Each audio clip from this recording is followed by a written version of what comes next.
Assalamualaikum warahmatullahi wabarakatuh. Saya selaku moderator dari kelompok 13 akan menyampaikan presentasi dari kelompok kami dengan judul Merger dan Akuisisi dalam Sektor Perbankan, di mana nama anggota kelompok kami yaitu Erika Damayanti dengan NPM 2200 108 1257 dan juga Ilham Nur Mahadi dengan NPM 2200 108 1285. Yang pertama ada pengertian merger dan akuisisi. Merger adalah proses difusi dua perseroan dengan salah satu di antaranya tetap berdiri dengan nama perseroannya, sementara yang lain lenyap dengan segala nama dan kekayaannya yang dimasukkan dalam perseroan. Peraturan perundang-undangan yang berlaku di Indonesia memberikan pengertian atau definisi merger dengan rumusan kalimat yang hampir seragam. Undang-Undang Nomor 40 Tahun 2007 tentang Perseroan Terbatas atau UU PT menggunakan istilah penggabungan sebagai pengganti terminologi merger. Yang kedua ada akuisisi.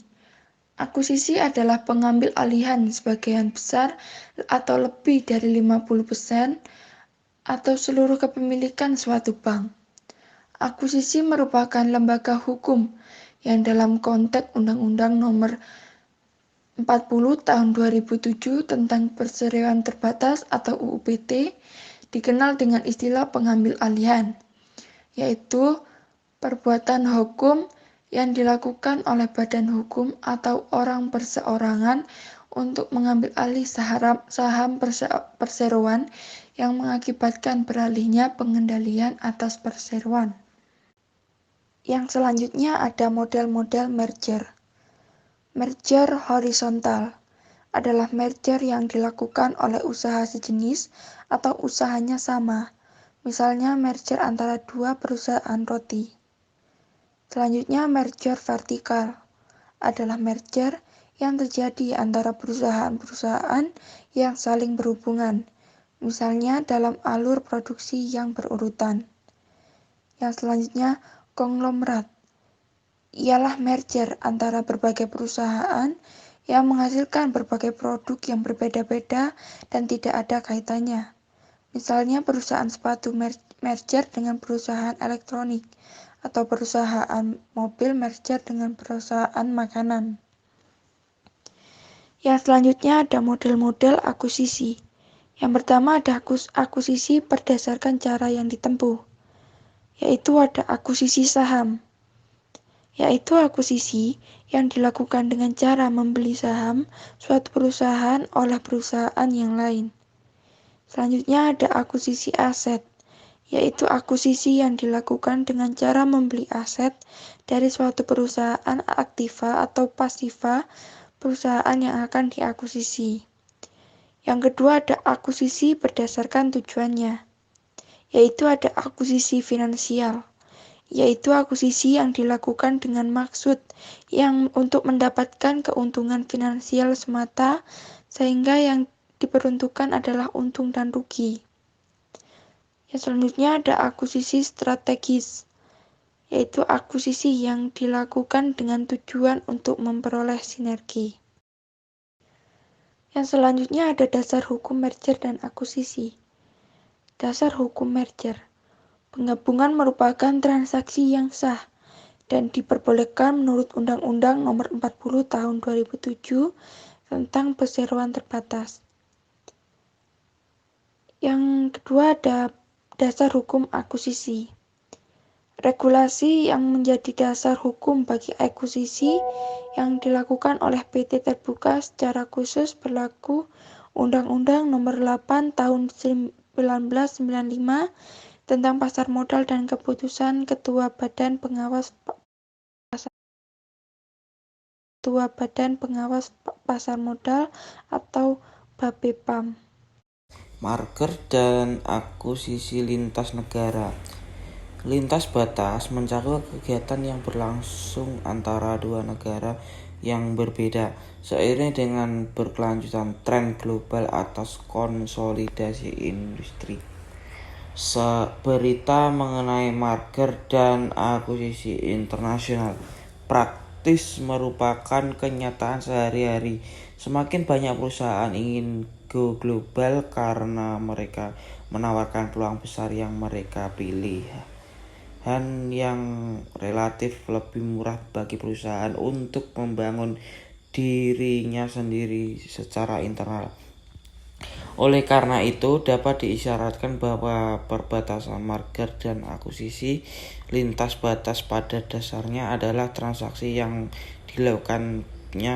dilakukan tersebut terjadi di mana perusahaan target dan perusahaan mengakuisisi adalah negara asal yang berbeda. Kesepakatan ini seperti di mana aset dan proses dari perusahaan di negara-negara yang berbeda digabungkan untuk membangun sebuah badan baru yang sah. Merger dan akuisisi lintas batas terdiri dari dua jenis, yaitu inward dan outward. Inward lintas batas melibatkan pergerakan modal ke dalam karena penjualan sebuah perusahaan domestik untuk investor asing. Beberapa faktor yang umumnya mendorong perusahaan untuk melakukan cross border. Yang pertama, globalisasi pasar keuangan. Yang kedua, tekanan pasar dan penurunan permintaan akibat kompetisi internasional. Yang ketiga, mencari peluang pasar baru sejak teknologi ini berkembang cepat. Yang keempat, diverifikasi geografi yang akan menghasilkan menjelajahi aset di negara-negara lain. Yang kelima, meningkatkan efisien perusahaan dalam produksi barang dan jasa. Yang keenam, pemenuhan tujuan untuk tumbuh secara ketergantungan. Yang ketujuh, meningkatkan skala produksi. Dan yang terakhir, berbagi teknologi dan inovasi yang mengurangi biaya. Larangan dalam merger dan akuisisi. Salah melakukan merger dan akuisisi. Pengusaha dapat diseret ke pengadilan dengan tuduhan melakukan monopoli dan persaingan usaha tidak sehat.